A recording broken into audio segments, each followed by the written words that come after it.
JKC prime time में आप सभी का स्वागत है। मैं हूं आपके साथ नीति भारद्वाज। प्राइम टाइम में आगे बढ़ने से पहले आइए नजर डालते हैं इस वक्त की प्रमुख सुर्खियों पर।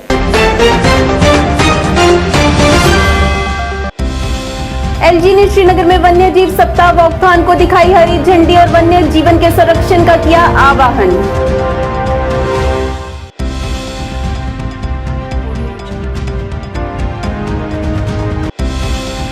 पुंछ में बेतार नदी किनारे मिला अज्ञात शव, उसके पास मिले बैग पर टेप लगाकर छुपाया हुआ था चांद तारे का निशान।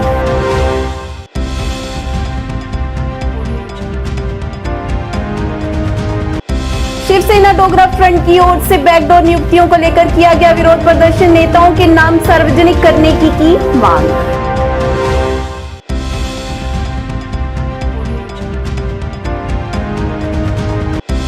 वक्फ बोर्ड की अध्यक्षा डॉक्टर दरख्शान अंद्राबी ने चरारे शरीफ में होने वाले उर्स की व्यवस्थाओं की समीक्षा, किया बैठक का आयोजन।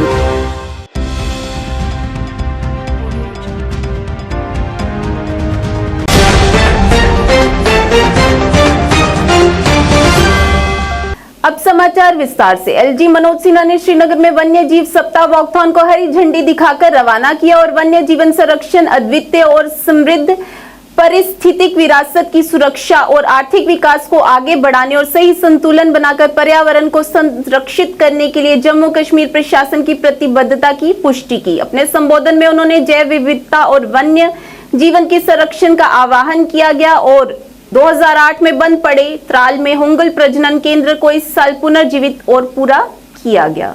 जंगल हमारे लिए कितने महत्वपूर्ण है, तो हमारे जंगल बचे रहेंगे और तो ये बहुत ही जरूरी है कि हम समझे कि हमारे जंगल हमारे लिए कितने काम कर रहे हैं। तो आप आगे बढ़ें और फ्लैग ऑफ के साथ आप अपनी मंजिल की ओर रवाना हो जाए।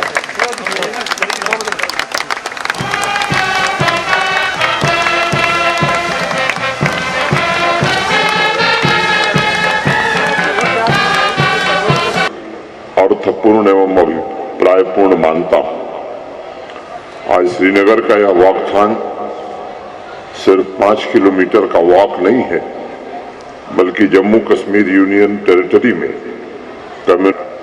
जिस प्रकार आज पूरा समाज मिलकर साइंस की तरक्की का जश्न मना रहा है, जिस तरह चंद्रयान की लैंडिंग के दौरान हम सब उत्साह से हर पल का इंतजार कर रहे थे, उसी तरह पूरा राष्ट्र एक मन होकर पिछले वर्ष सितंबर में नामीबिया से लाए गए जंगली चीतों को कुनो नेशनल पार्क में प्रवेश करता हुआ देखकर उत्सव मना रहे थे। और बड़ी बात यह थी कि प्रधानमंत्री जी स्वयं उन चीतों को रिसीव करने के लिए वहां स्वयं मौजूद थे। मैं कह सकता हूं कि जिस देश में स्वयं प्रधानमंत्री जी वाइल्ड लाइफ कंजर्वेशन तथा एनवायरनमेंट को लेकर के इतने सजग हों, समर्पित हों, संकल्पबद्ध हों, उस देश के समाज, उसके युवा वर्ग में नया जोश, नई सोच पैदा होना बड़ा लाजिमी। ये हमारा सौभाग्य है कि हमें इस दिशा में निरंतर उनका मार्गदर्शन मिलता रहा है। मैं मानता हूं कि जीवन की असली अभिव्यक्ति प्रकृति है, उसके बिना मानवता का विकास असंभव है। इसलिए ये सबकी सामूहिक जिम्मेदारी है कि उसकी रक्षा की जाए। सभी स्टेक होल्डर्स के योगदान का आज परिणाम है कि 2014 से 22 के बीच देश में बाघों की संख्या में 42% की वृद्धि हुई है। पिछले 9 वर्षों में तेंदुए की संख्या में लगभग 60% का इजाफा हुआ है। आंकड़ों से भी बढ़कर मुझे खुशी इस बात की कि प्रकृति के संरक्षण में प्राचीन मूल्य समाज में पुनः जागृत हुए हैं। प्रकृति को पोषित करने की संवेदनशीलता पहले से ज्यादा सशक्त हुई। जम्मू कश्मीर में भी पिछले 3-4 वर्षों में वाइल्ड लाइफ तथा वेटलैंड कंजर्वेशन के क्षेत्र में हमने अनेक उपलब्धियां हासिल की। हंगुल की संख्या में काफी वृद्धि हुई है। त्राल पुलवामा में 2008 से लटके हुए हंगुल ब्रीडिंग सेंटर के प्रोजेक्ट को जम्मू कश्मीर प्रशासन ने पुनः रिवाइव किया और मुझे बताते हुए प्रसन्नता है कि उस प्रोजेक्ट को इस साल पूरा कर लिया गया है। दो नए इंटरनेशनल महत्व के वेटलैंड, जिन्हें हम रामसर साइट कहते हैं, उन्हें पिछले साल ऐड किया गया था। पिछले साल 13 लाख से ज्यादा माइग्रेटरी बर्ड्स देखी गई थी और ग्लोबल स्नो लेपर्ड मैप पर जम्मू कश्मीर भी अब शामिल हो गया है। साथियों, इस वर्ष श्रीनगर में G20 टूरिज्म वर्किंग ग्रुप की मीटिंग आयोजित हुई थी। 27 देशों के प्रतिनिधियों के समक्ष जम्मू कश्मीर ने इको टूरिज्म का एक रोड मैप प्रस्तुत किया था और इस दिशा में हमने अभी तक जितने माइलस्टोन अर्जित किए वो देश ही नहीं बल्कि मुझे लगता है अन्य देशों के लिए भी प्रेरणा स्रोत बन सकते हैं। जिस तीव्र गति से जनभागीदारी की भावना से जम्मू कश्मीर प्रशासन वाइल्ड लाइफ प्रोटेक्शन एवं कंजर्वेशन तथा अपनी अन्य प्राकृतिक धरोहरों को सुरक्षित रखने की दिशा में काम कर रहा है, उसकी राष्ट्रीय स्तर पर भी सराहना की जा रही है। जम्मू कश्मीर का protected area network national average से लगभग 3 गुना बढ़ गया, 3 गुना है। फॉरेस्ट और ग्रीन कवरेज नेशनल कवरेज से लगभग 2 गुना हुआ है और अनवरत इस बात का प्रयत्न किया जा रहा है कि समाज की लाइफलाइन नदियों और झीलों को जन भागीदारी के माध्यम से साफ करके उनके मौलिक शुद्ध पवित्र स्वरूप को समाज को सौंपा जाए। मुझे विश्वास है कि आने वाले भविष्य में अपने प्रयासों से wildlife conservation, eco tourism, green economy को प्रमोट करने में जम्मू कश्मीर का प्रशासन और खासतौर से जंगलात महकमा पूरे देश में अग्रणी भूमिका निभाएगा। साथियों, वाइल्ड लाइफ वीक का शुभारंभ 2 अक्टूबर के पवित्र दिन यानी पूज्य बापू की जन्म जयंती से शुरू होता है। बापू स्वयं कहते थे कि पृथ्वी की पुंछ में बेतार नदी के किनारे पर एक अज्ञात शव के मिलने से खलबली मच गई। पुलिस जांच के लिए मौके पर पहुंची, शव की शिनाख्त में लग गई। वहीं शव के पास से एक बैग मिला जिस पर टेप लगी हुई थी और उसमें चांद तारे का निशान छुपाया हुआ था। शव के संदिग्ध होने की आशंका से पुलिस ने मामला दर्ज कर लिया और आगे की कार्रवाई में जुट गई है।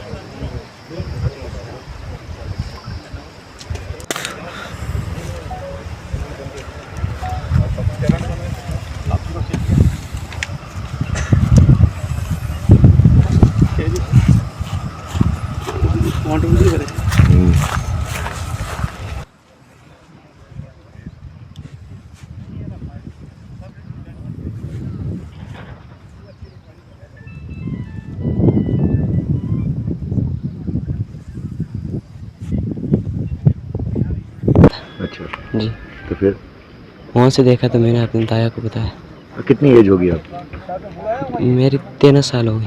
तो आपने जब बॉडी देखी आप थोड़ा डर गए क्या मतलब? जी, तो फिर आपने किसको बताया? मैंने अपने ताया को बताया था। अच्छा, तो जी, फिर इनको बताया था, इन्होंने फिर फ़ोन किया। उसके बाद किसको फोन?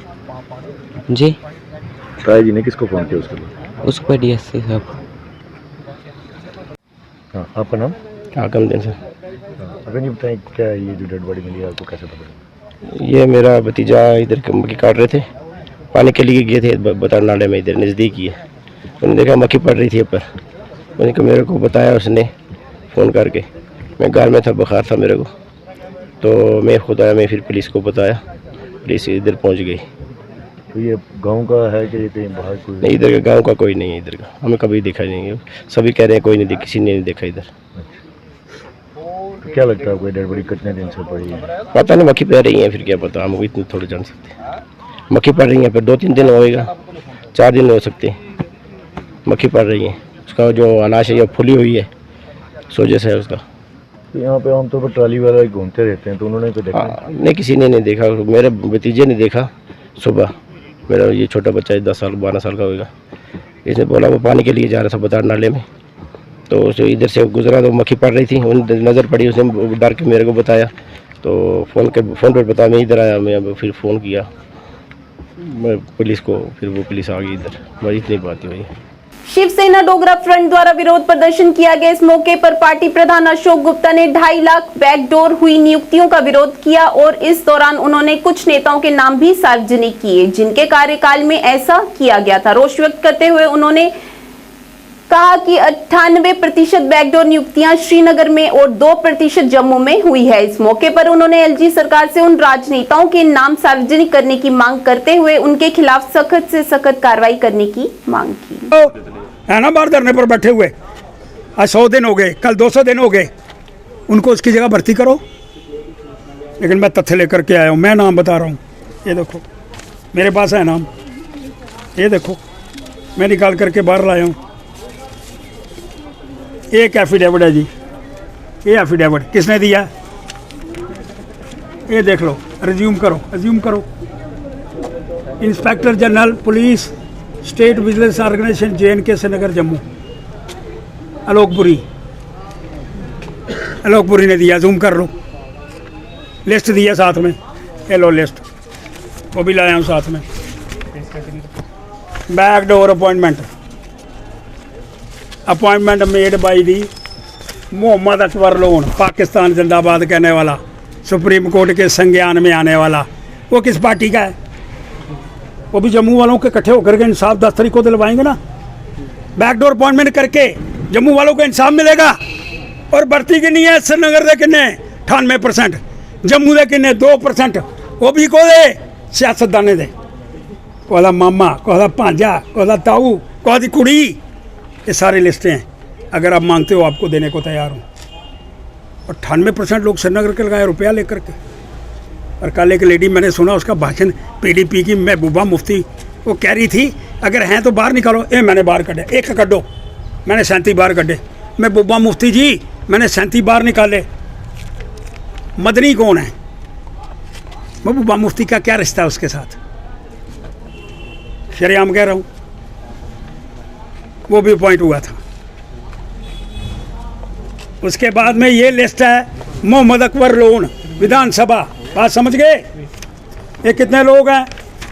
ये उसने लगाए 28 लोग, ये 28 की लिस्ट लास्ट। उसके बाद में appointment made by the honourable speaker श्रीमान श्री ताराचंद जी, इन्हें भी लाए जनाब किन्ने 5। उसके बाद आइया ये महबूबा मुफ्ती जी मुबारक गुल, उन्हें किन्ने लाए 8। सरकार कोदी ही सर, ये सुन लो हूँ। ये सरकार 2009 में किसकी थी? ये 2009, ये 9, ये 11, एक चीज़ साथ में है। और वो प्रत्यारोप कर रहा हूँ, तथ्यों पर आधार पर कर रहा हूँ, मन ग्रंथ कहानी सुना करके नहीं कर रहा हूँ। 2010 के अंदर, 2009 के अंदर, 2008 के अंदर मुफ्ती साहब की सरकार नहीं थी। बम बम बोले में किसकी सरकार थी? गुलाम नबी आज़ाद गया तो मुफ्ती साहब आए, तो उसकी पुत्री ये कह रही है, क्या कह रही है? कल भाषण दे रही है और फिर ये बातें करते हैं कि हम मिल कर के 10 तारीख को जम्मू के साथ जो बेइंसाफ़ी हुई है उसके विरोध के अंदर प्रोटेस्ट मार्च करेंगे। पहले इसके विषय के अंदर उत्तर देने का प्रयास करो। ये देखो मुबारक गुल 5 ने भी ला ले, किस किस को लगाया? अरे लाए केड़े केड़े? ये देखो,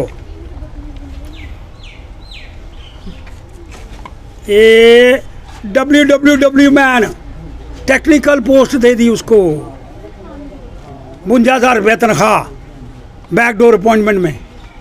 इतने कि चपड़ासी लाना आते आते नहीं, पहले डेली वेजर आ। डेली वेजर तू किन्ने साल होइए? मेरी ब्याह होने वाला था, मैं डेली वेजर आ। ये बैकडोर अपॉइंटमेंट लाई उड़े नहीं, वो डेली वेजर ही कोई इंसाफ देने का प्रयास नहीं कर रहा। ये सारे ढाओ, इनकी जगह डेली वेजर लाओ, और था घट न। इस करिए मांग करना चाहना, मैं नाम दिया ना श्रीमान चीफ सैक्रटरी साहब और श्रीमान LG साहब, थोड़ियाँ फोटोआं ले दियाँ, और वो फोटोआं अच्छियाँ। मैं लिस्ट बाहर कढ़ी है, तो उस इंसाफ देने की कोशिश करोगे, ऐसी मुझे इच्छा है।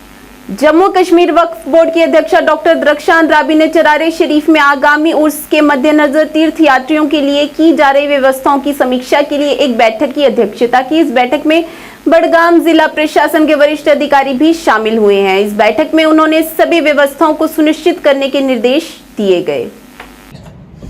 जो आपकी स्ट्रीट लाइट्स हैं SDM साहब, क्योंकि लोग फिर हमें शिकायत करते हैं कि इसमें जो सड़कों वाला है, उस सिलसिले में हमने एडमिनिस्ट्रेशन की मीटिंग बुलाई थी ताकि वहाँ हैसल फ्री सारी फैसिलिटीज़ मिले। वक्फ बोर्ड अपनी जानिब से बहुत कोशिश कर रहा है, हमारे लोग भी, मगर इसमें एडमिनिस्ट्रेशन का होना लाजमी होता है, क्योंकि डिप्टी कमिश्नर ऑफिस से लेकर ARTO, क्योंकि ट्रांसपोर्ट का होना लोगों के लिए बहुत लाजमी है।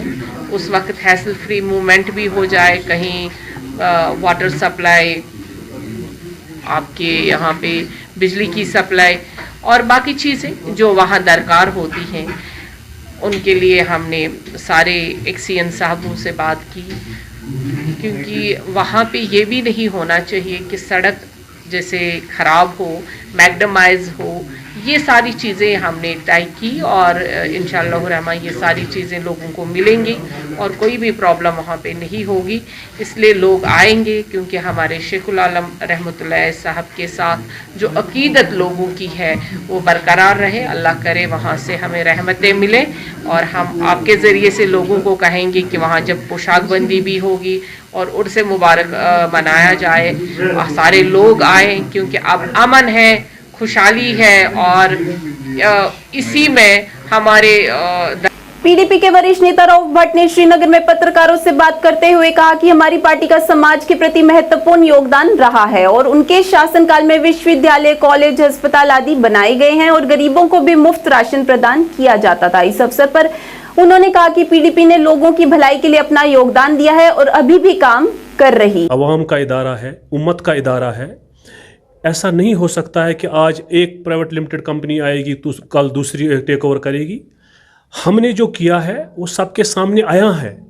हमने बीबी हलीमा जो नर्सिंग कॉलेज है उसको लाया, मुफ्ती साहब के वक्त में वो यहाँ इंट्रोड्यूस किया हमने पीडीपी सरकार ने, कि जब को आपको पता होगा कि यहाँ कोई बीएससी नर्सिंग कॉलेज नहीं था।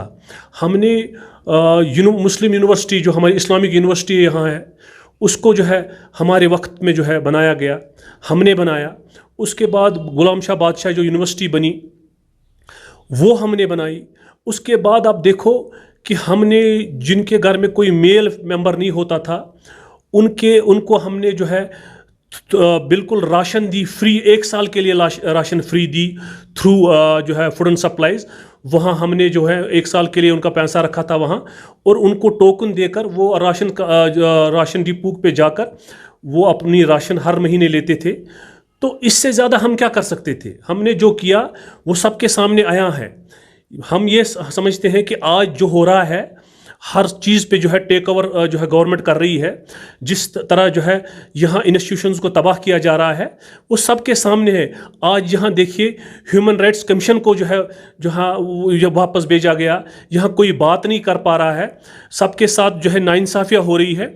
अब कुछ लोग जो है जो चाहते हैं कि जो यूनिटी यहाँ बनी है जम्मू कश्मीर की जो रीजनल पार्टीज़ है उस यूनिटी को तो बहुत सारे जो लोग, बहुत सारी पार्टीज चाहते हैं कि उसको डिस्ट्रॉय करें, उसको नुकसान पहुंचाए। जम्मू कश्मीर के लोग जो है यूनाइट है, हम मुत्तहिद है, और जो हमारे हुकूक छीने जा रहे हैं जो 5 अगस्त 2019 के बाद जम्मू कश्मीर के लोगों के साथ हुआ है वो सबके सामने आया है। आप देखिए ड्रग्स कितना आम है, अभी कैसे के सामने आया है। यहाँ मुस्लिम यूनिवर्सिटी हमारी इस्लामिक यूनिवर्सिटी बनी, आप देखिए यहाँ बीबी हलीमा कॉलेज और नर्सिंग कॉलेज बना, वो तो हमने बनाया। बाबा गुलाम शाह यूनिवर्सिटी वो हमने बनाई, नर्सिंग कॉलेजेस बनाई। बिल्कुल नहीं, हमने अकाउंटेबिलिटी लाई, हमने चेक एंड बैलेंस लाया, हमने वो चीज़ किए, वो काम किए जो काबिल तहसीन है। आपने देखा होगा कि आज तक यहाँ यूनिवर्सिटीज़ प्राइवेट में नहीं बनी हुई थी, हमने यूनिवर्सिटीज़ बनाई, हमने नर्सिंग कॉलेजेस बनाए, हमने जो गरीब लोग हैं उनको राशन दिया हर महीने। तो इससे ज़्यादा जितना हमसे हो सका हमने किया। बाकी ये कुछ लोगों की फ्रस्ट्रेशन है और वो चाहते हैं कि यहाँ डिवाइड लोग हो, यहाँ लोग मुत्तहिद है। यहाँ जो हमारे साथ हो रहा है सबके सामने आया है, कौन किसका पार्टनर है, कौन लोग क्या चाहते हैं, किस तरह लोगों को जो है यहाँ लोगों के हुकूक जो है शब खून मारे जा रहे हैं, ये सब के सामने सारी चीज़ें आया है। यहाँ कैसे फ्रूट इंडस्ट्री तबाह हुई, यहाँ कैसे जो है इस जो पॉलिटिकल इंस्टीट्यूशन था इसको कैसे तबाह किया गया, कभी एमएलएज़ को बेचा गया, कभी एमएलएज़ को ख़रीदा गया, या यहाँ सियासत को कैसे सब्जी मंडी बनाया गया। ये सबके सामने ये चीज़ें हैं, ये कोई ढकी छुपी बात नहीं है। और जो हमने किया है हम उस पर फ़ख्र करते हैं कि हमने लोगों के लिए काम किया है। जो भी कोई सरकार लोगों की सरकार होती है उसका काम होता है कि लोगों को रोज़गार देना, उसका काम होता है रोटी कपड़ा और मकान लोगों को देना, और इंशाल्लाह हमने वो पूरी कोशिश की। और हम चाहते हैं कि ये जो एक पॉलिटिकल मसला है ये भी सेटल हो जाए। हम चाहते हैं कि यहाँ जो है रेजोल्यूशंस पे बात हो, यहाँ टॉक्स हो, यहाँ जो है रोड्स ओपन हो, यहाँ पॉलिटिकल प्रोसेस चले। जिस तरह बीजेपी कर रही है, बाय फोर्स जो है सब इंस्टीट्यूशंस को तबाह कर रही है और जम्मू कश्मीर के लोगों के हुकूक जैसे छीन रहे हैं, कानून और आइन की धज्जियाँ उड़ाई जा रही है। मैं समझता हूँ कि ये ज़्यादा देर तक चलेगा नहीं। जम्मू कश्मीर के लोग यूनाइट हैं, हमें कोई जो है कोई निफाक नहीं डाल सकता है। हम मुत्तहिद हैं और हम इंशाल्लाह जरूर कामयाब होंगे। विश्व हिंदू परिषद एवं बजरंग दल जम्मू कश्मीर की तरफ से जम्मू संभाग में निकाली जा रही शौर्य जागरण यात्रा का आरएसपुरा पहुंचने पर स्थानीय लोगों द्वारा स्वागत किया गया। हनुमान नगर से शुरू हुई शौर्य जागरण यात्रा पुराना पिंड मुख्य बाजार से होते हुए रेलवे पटरी पर पहुंची। इस मौके पर स्वामी नरेंद्र दास जी महाराज मुख्य तौर से मौजूद रहे। वहीं राधा कृष्ण मंदिर वार्ड 5 में शौर्य जागरण यात्रा पहुंचने पर महंत राजेश बिट्टू की अध्यक्षता में भव्य स्वागत किया गया और यात्रा में शामिल संतों का सम्मान किया गया। इस दौरान महंत राजेश बिट्टू ने कहा कि विश्व हिंदू परिषद हिंदू युवाओं को जागरूक करने तथा सनातन धर्म को मजबूत करने के मकसद से प्रदेश भर में शौर्य जागरण यात्रा निकाली जा रही है, जो गांव-गांव में जाकर लोगों को हिंदू धर्म के प्रति जागरूक कर रही है। जय श्री राम, जय श्री राम। बजरंग दल के और विश्व हिंदू परिषद द्वारा यात्रा शुरू जो की है, पहली बार कश्मीर की घाटी से उस लाल चौक से जय श्री राम का जय घोष हमारे यहाँ के प्रांत के जो कार्यकारी अध्यक्ष हैं माननीय श्री राजेश जी द्वारा वहाँ पे किया गया। यहाँ कुलदीप जी का जिम्मा और हमारे जो अनूप जी हैं बिश्नाह कनाल के, उनके द्वारा जो यात्रा आज श्री राधा कृष्ण मंदिर में पहुंची है, मैं स्वामी नरेंद्र जी दास जी महाराज जी का हृदय से बड़ा धन्यवाद देना चाहता हूं कि महाराज जी आप जिस कार्य को करने जा रहे हैं, शायद अभी भी तो हम आपको हनुमान स्वरूपी समझते हैं, लेकिन जरूर उस वक्त हम जब पुल बना होगा तो उस पत्थर फेंकने वाले में हम भी होंगे।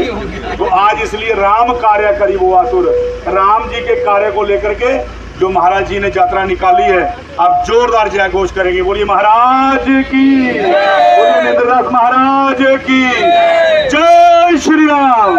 मेरी माटी मेरा देश अभियान के तहत आज सोपोर में कलश यात्रा निकाली गई, जिसमें बड़ी संख्या में स्कूली बच्चों ने भाग लिया। इस कार्यक्रम का उद्देश्य समाज को हरा भरा रखना और पर्यावरण को स्वच्छ एवं पारदर्शी रखने का संदेश भी सार्वजनिक किया गया। मेरी माटी मेरा देश अभियान के तहत 21 वार्डों से मिट्टी इकट्ठा की गई, जिसे इकट्ठा करके दिल्ली अमृत वाटिका के लिए ले जाया जाएगा। एक जगह से इनफैक्ट ऑल ओवर इंडिया से ये मिट्टी जमा होकर वहाँ पे अमृत वाटिका बनाई जाएगी।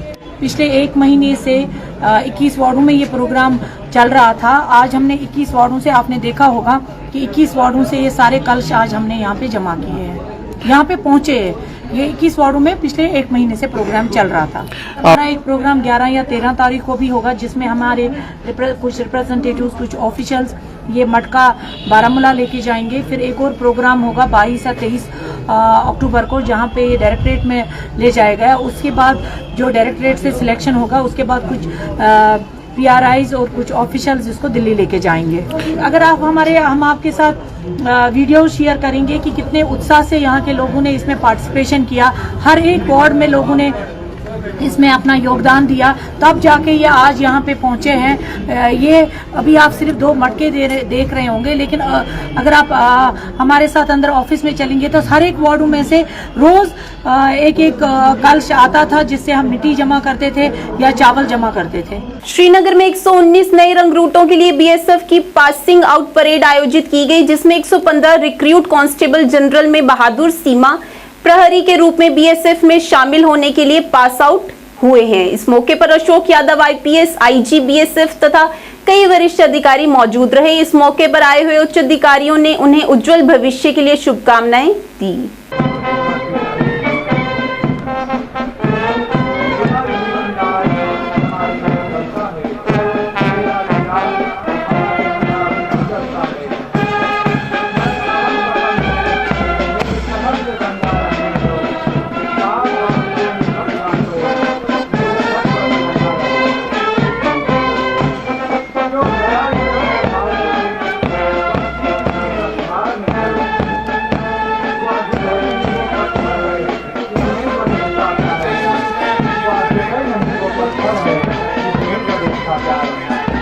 है कि जब कभी भी देश की अखंडता और सुरक्षा का प्रश्न खड़ा हुआ, बीएसएफ को तैनात किया गया है और इस बल ने अपने ध्येय वाक्य जीवन पर्यंत कर्तव्य को सदैव साकार किया है।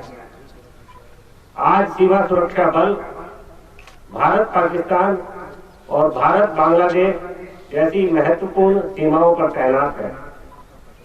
चाहे बर्फ से ढकी हुई चोटियां हो, रण के कच्छ का क्षेत्र, जैसलमेर का रेगिस्तान या सुंदरबन का दलदली इलाका हो, सीमा सुरक्षा बल देश की सुरक्षा में सदैव अडिग और अजेय है। मां भारती की सेवा के लिए तत्पर सहायक प्रशिक्षण केंद्र कश्मीर में बुनियादी प्रशिक्षण प्राप्त किए इन 115 आरक्षकों के शपथ समारोह में सलामी लेते हुए मुझे अत्यंत प्रसन्नता हुई है। मैं इन सभी प्रशिक्षणार्थियों को उनके 24 सप्ताह के कठिन बुनियादी प्रशिक्षण के सफल समापन पर हार्दिक शुभकामनाएं एवं बधाई देता हूं।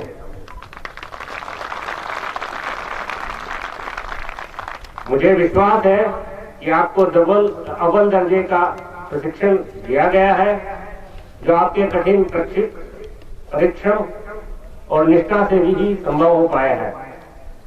सभी वर्दीधारी बलों में शपथ समारोह का पल एक ऐसा अनूठा पल होता है जो जीवन भर के लिए हृदय में स्मृति रूप में याद रह जाता है। आज शपथ लेकर आप सभी आरक्षक जीडी के रूप में सीमा सुरक्षा बल में महत्वपूर्ण कड़ी के रूप में शामिल हो गए हैं। मुझे यह भी उम्मीद है कि आप हर परिस्थिति में खरे उतरते हुए न केवल सीमा सुरक्षा बल अपितु देश का नाम भी रोशन करेंगे। इस अवसर पर मैं आपको यह कहना चाहूंगा कि जब आपको ड्यूटी पर देश के किसी भी क्षेत्र में तैनात किया जाता है तो आप अपने कर्तव्यों को निभाते हुए यह इंश्योर करें कि आम जनता के साथ मिलकर काम करें, हमेशा मानव अधिकारों का सम्मान करें व सीमा सुरक्षा बल की गरिमा को सदा बनाए रखें। इस अवसर पर मैं आपके गौरवान्वित माता पिता व परिवारजनों को भी हार्दिक बधाई देता हूं, जिन्होंने आपको देश सेवा हेतु प्रेरित किया है। मैं सराहना करता हूं कि मुख्य अनुदेशक सहायक प्रशिक्षण केंद्र कश्मीर एवं उनके अनुदेशकों की, जिन्होंने आपको एक कुशल आरक्षक के रूप में तराशा है। साथ ही मैं उन पारितोषिक विजेताओं को भी बधाई और शुभकामनाएं देता हूं, जिन्हें आज विभिन्न क्षेत्रों में उत्कृष्ट प्रदर्शन के लिए पदकों से सम्मानित किया गया है। मैं आपके उज्जवल भविष्य की कामना करता हूं और उम्मीद करता हूं कि आप सदैव ईमानदारी और निष्ठापूर्वक अपने कर्तव्यों का निष्पादन करते हुए देश सेवा करेंगे। आज के इस शपथ समारोह के लिए मुझे मुख्य अतिथि के रूप में आमंत्रित कर शपथ समारोह का साक्षी बनने का अवसर प्रदान करने के लिए मैं आप सभी का आभार व्यक्त करता हूं। अंत में मैं पुनः इस आकर्षक शपथ परेड के लिए आप सबको बधाई देता हूं तथा आपके सुखद एवं उज्जवल भविष्य की कामना करता हूं। जय हिंद, जय भारत। जम्मू और Kashmir association of social workers ने हाजिन के बीडीओ कार्यालय में सांस्कृतिक कार्यक्रम का आयोजन किया। इस कार्यक्रम में हाजिन ब्लॉक और जेकेएसडब्ल्यू के हस्तक्षेप क्षेत्रों के विभिन्न गांवों से लगभग 150 किशोर लड़कियों और उनके माता पिता ने भाग लिया। पत्रकारों से बात करते हुए प्रोजेक्ट मैनेजर महवीश अयूब ने कहा कि इस कार्यक्रम का उद्देश्य किशोरियों के अंदर छिपी प्रतिभा को उजागर करना है।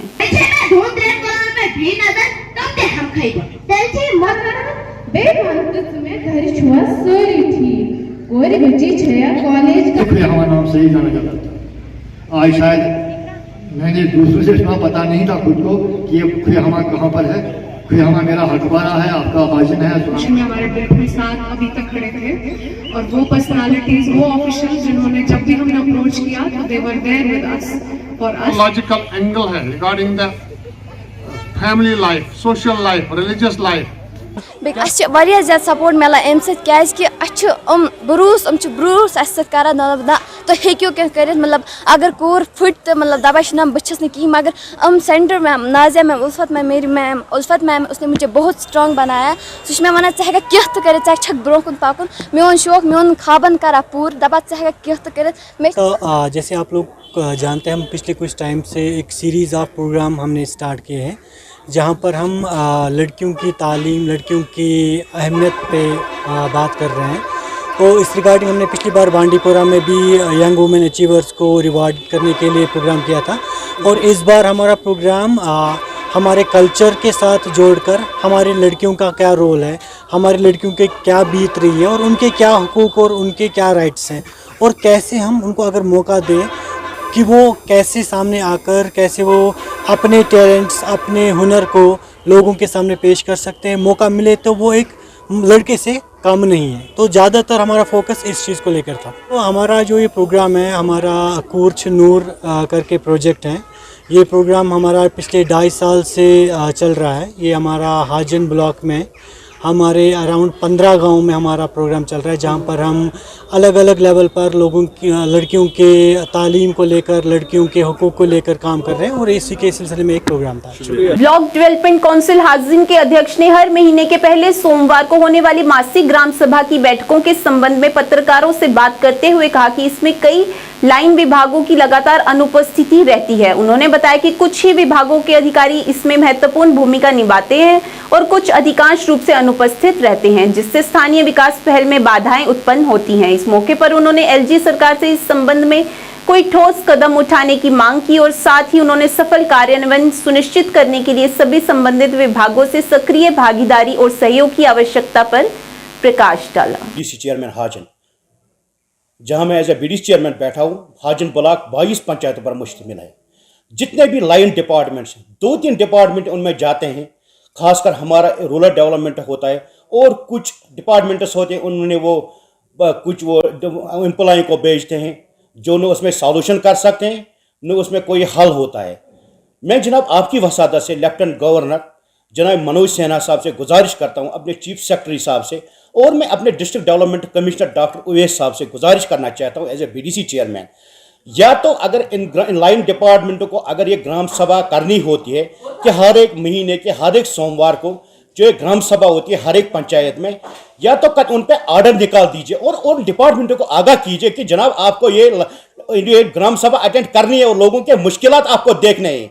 नहीं तो क्या फायदा है जनाब। मैं डिस्ट्रिक्ट डेवलपमेंट कमिश्नर से एक बार मैंने उससे डिप्टी कमिश्नर डॉक्टर उवैस साहब को मैंने कुछ दिन पहले व्हाट्सएप पर भी डाला था कि मेहरबानी करके उन एम्प्लॉयों को आगाह कीजिए जनाब, लाइन डिपार्टमेंट को, जिनको खासतौर उनमें PHE department, PD department, food department है, जो ग्राउंड लेवल में काम करने वाले डिपार्टमेंट से लोगों की, जिनमें जो लोगों से जुड़े, जिनमें लोगों से मुश्किलात होते हैं, मेहरबानी करके एक बार उनको नोटिस कीजिए कि जनाब कौन नहीं आता और हाजिरी दे दीजिए जनाब, ऑर्डर निकालिए, और जो उनका हेड होता है उस ऑफिसर जिसको हाजिरी देनी पड़ती है, उन ऑफिसरों के लिए कोई नहीं आता है जनाब। मैंने कई बार, आज जो पिछले सोमवार थी, 2-3 डिपार्टमेंट्स आते हैं, उसमें उनमें कोई इशू न हल होता है न कोई काम होता है, लोग आते हैं अपने। मेंढर जिले के सब डिवीजन में higher secondary school Gani block Mankote में आकांक्षी ब्लॉक कार्यक्रम के तहत संकल्प शपथ कार्यक्रम का आयोजन किया गया, जिसमें लोगों को जागरूक किया गया ताकि वे अपने बच्चों पर नजर रखें और उनका समय समय पर मार्ग प्रशस्त करें।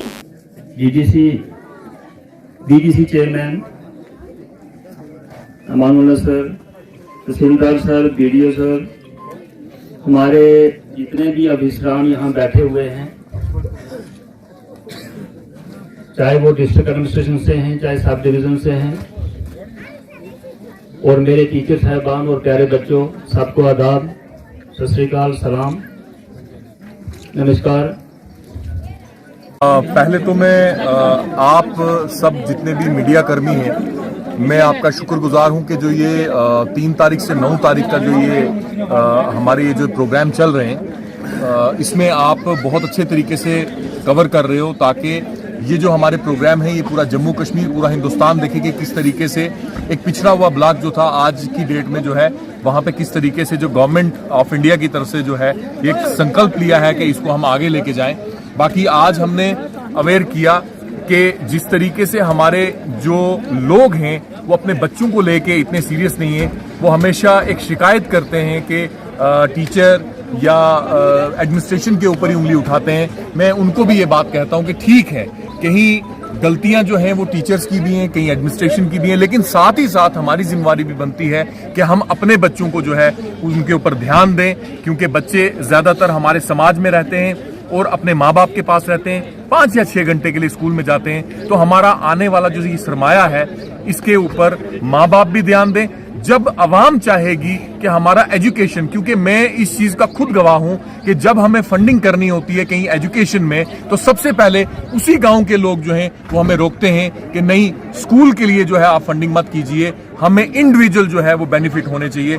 इस तरीके की सोच छोड़ के इस तरीके की सोच बनानी चाहिए कि जिस तरीके से हम बाकी जगह फंडिंग करते हैं उस तरीके से हमें भी लोग कहें कि आप स्कूल में फंडिंग करें, सरपंच हजरात को भी कहें, ताकि हमारा आने वाला जो फ्यूचर है, जो हमारे बच्चे हैं, उनका आने वाला कल बेहतर हो। उनका कल अच्छा होगा तो हमारा ऑटोमेटिकली अच्छा रहेगा। बहुत बहुत शुक्रिया sir. Jammu Kashmir civil engineering graduate association द्वारा श्रीनगर में पत्रकार वार्ता का आयोजन किया गया। इस दौरान उन्होंने 880 इंजीनियरिंग स्नातकों के नियमित होने पर एलजी प्रशासन को धन्यवाद दिया। का फैसला लिया है regarding the regularization, it's a historic decision. Never ever this has happened in the history of engineering कि इतनी मास स्केल पे रेगुलराइजेशंस की जाएं। मैं आपको इसका थोड़ा बैकग्राउंड ये देता हूँ कि हमारे महकमे में और कई बार ऐसा होता था कि जो ऑफिसर जेई चीफ इंजीनियर भी होता था, जब वो रिटायर होता था तो वो असिस्टेंट इंजीनियर की तनख्वाह लेता था। लेकिन इस फैसले के बाद, इस रेगुलराइजेशन जो ड्यू लीगल प्रोसेस फॉलो करने के बाद हुई है, जो अफसर जहाँ पे बैठा है he is a confirmed officer for that. तो दैट मीन्स कि अगर कोई एग्जीक्यूटिव इंजीनियर साहब हैं तो वो इंचार्ज नहीं होंगे, he will be full fledged getting the salary and the benefits of an executive engineer. और ये बताना इसलिए बहुत ज़रूरी है सर कि ये आज तक बड़ी कोशिशें की गई, हमसे पहले भी, इससे पहले भी की गई, सरकारों से की गई, लेकिन आज तक नहीं हुआ। और we are highly thankful to honourable LG साहब, उनके एडमिनिस्ट्रेशन में फिर चीफ सेक्रेटरी साहब, और उसके बाद हमारे जो डायनामिक लीडर ऑफ और द एडमिनिस्ट्रेटिव सेक्रेटरी ऑफ जल शक्ति डिपार्टमेंट शालीन काबरा साहब, ये उन सब की टीम की काविशों का नतीजा है कि आज हम ये दिन देखने के लिए आज देखा है हमने। We are very happy, we are very excited about it, और हम दुआ करते हैं कि इस तरह की प्रोसेस जो हैं वो एक कंटिन्यू रहें ताकि आगे भी जो इंजीनियर्स, आगे जो मसाइल, छोटे मोटे मसाइल रह गए हैं उसको भी फॉलो कर दिया जाए। तो इसमें मैं सर आपको कुछ 2-4-5 पॉइंट, जो इंपॉर्टेंट पॉइंट आपसे शेयर करना चाहता हूँ वो ये है कि जो ये कल का ऑर्डर, जो रेगुलराइजेशन 800 लोगों की हुई है आफ्टर फॉलोइंग ड्यू प्रोसेस, ये बहुत ही एक लॉन्ग पेंडिंग इशू था, जिसमें असिस्टेंट इंजीनियर से लेके असिस्टेंट एग्जीक्यूटिव इंजीनियर लोग बने हैं और फ्रॉम असिस्टेंट एग्जीक्यूटिव इंजीनियर से एग्जीक्यूटिव इंजीनियर कंफर्म हुए हैं। और इसमें एक बहुत ही अहम जो चीज़ है जो मैं आपको बताना चाहूँगा कि बहुत से ऐसे लोग हैं जो रिटायर भी हो गए थे, who were drawing the pension of an assistant engineer, they have been confirmed at their appropriate levels जहाँ पे वो डिजर्व करते थे। उसके बाद आप दूसरी चीज़ जो इंपॉर्टेंट बताना ज़रूरी होगी सर कि पिछले साल में, 1 साल में जल शक्ति डिपार्टमेंट में 1400 रेगुलराइजेशंस हुई हैं, एंड विच इज़ हिस्टोरिक, जो आज तक कभी नहीं हुआ है। अगर आप पुराने सारा एडमिनिस्ट्रेटिव डिपार्टमेंट्स की हिस्ट्री देख लें, जो रेगुलराइजेशंस होती थी 40-50 वो भी हुई तो हुई, वरना नहीं हुई थी। और इस समय पिछले 1 साल में 1400 इंजीनियर्स को रेगुलराइज किया गया है डिफरेंट लेवल्स। और इससे एक इम्पॉर्टेंट चीज़ जो सामने आई है, जो आप खुद भी नोटिस करेंगे आगे वाले दिनों में, कि जो इंजीनियर्स हैं they are feeling very motivated, they have high moral to work with zeal, zest and integrity. और इंशाल्लाह आगे वाले दिनों में अगर आप JJM को लेके देखें तो JJM हैज़ पिक्ड अप और engineers are working in double shifts now to achieve the goal of the government, कि इसको JJM को एक टाइम बाउंड मैनर में जो इम्प्लीमेंट करना है, हमारे इंजीनियर साहिबान डबल शिफ्ट में करेंगे और हम गवर्नमेंट का हर हाल में साथ देंगे, हर मुश्किल हालात में भी साथ देंगे, whether that means even working extra hours for this. और तीसरा ये है कि अगर आप देखेंगे इस जो प्रोसेस जो कल अडॉप्ट की गई, जिसमें इतनी रेगुलराइजेशंस हुई, एक तो इसने फेवरेटिज्म का सिस्टम ख़त्म कर दिया, आपकी बिल्कुल सीनियरिटीज़ आर फिक्स्ड, आपकी ट्रांसफ़र और पोस्टिंग बिल्कुल ट्रांसपेरेंट मैनर में हो रही हैं, और उसके बाद जो ऑफिसर जो डिज़र्व करता है जिस पोजीशन पे होना उसको वही मिल रहा है। और जो प्रोजेक्ट्स इन जल शक्ति डिपार्टमेंट जो स्पेशली मैं उनकी बात करूं तो they are heading towards their accomplishments in a time bound manner. तो इंशाल्लाह आप देखेंगे कि इंजीनियर्स अपना जी जान लगाएंगे कि जो गवर्नमेंट का फोकस है और जो गवर्नमेंट की कमिटमेंट्स हैं वो कमिटमेंट्स को टाइम बाउंड मैनर में कंप्लीट करेंगे। तो अगर मैं आपको एक छोटा मोटा आपको आगे की डिटेल भी बताऊं कि individually what has happened at different levels, तो I will just like to share with you. आज के इस अंक में इतना ही। मैं अंक लेकर फिर हाजिर होंगे, तब तक के लिए दीजिए इजाजत। नमस्कार।